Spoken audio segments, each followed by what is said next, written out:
भाई भारतीय शेयर बाजार में इस वक्त भूचाल सा आया हुआ है और सब निवेशक बस सांस रोककर देख रहे हैं। अब सवाल यह है कि क्या यह बस एक छोटा मोटा झटका है या फिर किसी बड़ी मंदी की आहट। चलिए आज इसी को समझने की कोशिश करते हैं। सबसे बड़ा सवाल तो यही है कि अचानक मार्केट में इतनी बड़ी गिरावट आई क्यों और अब यहां से होगा क्या। आज हम इन्हीं सवालों के जवाब ढूंढेंगे और पूरे मामले को परत दर परत समझेंगे।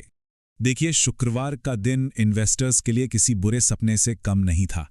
निफ्टी में 315 पॉइंट्स की जबरदस्त गिरावट हुई, जिससे मार्केट में एक तरह से दहशत का माहौल बन गया। और ये सिर्फ एक दिन की गिरावट नहीं है, इस गिरावट ने निफ्टी को कई महीनों के सबसे निचले लेवल पे लाके खड़ा कर दिया है। ऐसा लेवल हमने आखिरी बार 29 अगस्त को देखा था।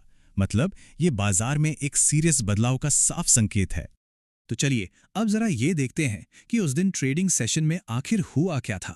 ये बिकवाली का दबाव आखिर कैसे बढ़ता ही चला गया। तो देखिए, कहानी शुरू हुई ग्लोबल मार्केट से आए कमजोर संकेतों से। बाजार खोलते ही नीचे चला गया और फिर दोपहर होते होते तो सेलिंग प्रेशर इतना बढ़ गया कि खरीदार ढूंढने से भी नहीं मिल रहे थे और आखिरकार मार्केट अपने दिन के सबसे निचले स्तर के पास जाकर बंद हुआ।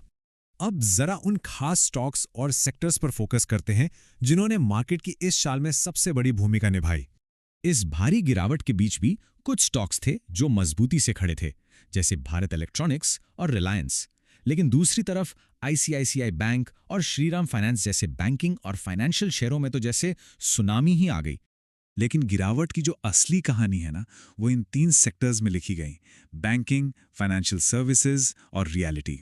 इन सेक्टर्स में इतनी भारी बिकवाली हुई कि ये पूरे बाजार को अपने साथ नीचे खींच ले गए। चलिए अब ये समझते हैं कि मार्केट के जो बड़े बड़े जानकार हैं वो इस गिरावट को कैसे देख रहे हैं। उनके हिसाब से आगे क्या हो सकता है। एचडीएफसी सिक्योरिटीज के नागराज शेट्टी साहब का तो साफ कहना है कि बाजार में जो तेजी का यानी कि खरीदारी का जोश था वो अब खत्म हो गया है। उनकी नज़र अब 24,300 के बहुत ही जरूरी लेवल पर टिकी है। और बात यहीं खत्म नहीं होती। सेंट्रम फिनवर्स के नीलेश जैन तो एक कदम और आगे की बात कह रहे हैं। उनका मानना है कि अगर 24,300 का ये सपोर्ट लेवल टूट गया तो इंडेक्स 24,000 तक भी लुढ़क सकता है। तो एक्सपर्ट्स की राय सुनने के बाद अब सवाल ये है कि आने वाले समय में मार्केट का रास्ता क्या होगा और इन्वेस्टर्स को क्या स्ट्रैटेजी अपनानी चाहिए। तो यहां से 2 रास्ते साफ दिख रहे हैं। अगर 24,300 का सपोर्ट टूटा तो मंदी का रास्ता खुल जाएगा जो 24,000 तक जा सकता है। लेकिन अगर बाजार यहां से पलटता है और 24,800 के लेवल को पार कर लेता है तो एक तेज उछाल आ सकता है। इसे शॉर्ट कवरिंग कहते हैं। यानी जिन लोगों ने बाजार गिरने पर पैसा लगाया था वो घबराकर अपनी पोजीशंस काटेंगे और खरीदारी करेंगे, जिससे बाजार 25,000 तक भी जा सकता है। फिलहाल के हालात को देखते हुए ज्यादातर एक्सपर्ट्स सेल ऑन राइज की स्ट्रैटेजी अपनाने की सलाह दे रहे हैं। इसका सीधा सा मतलब यह है कि जब भी मार्केट में कोई छोटा मोटा उछाल आए तो उसे बेचने के मौके के तौर पर देखना चाहिए, क्योंकि आशंका यही है कि बाजार फिर से नीचे आ सकता है।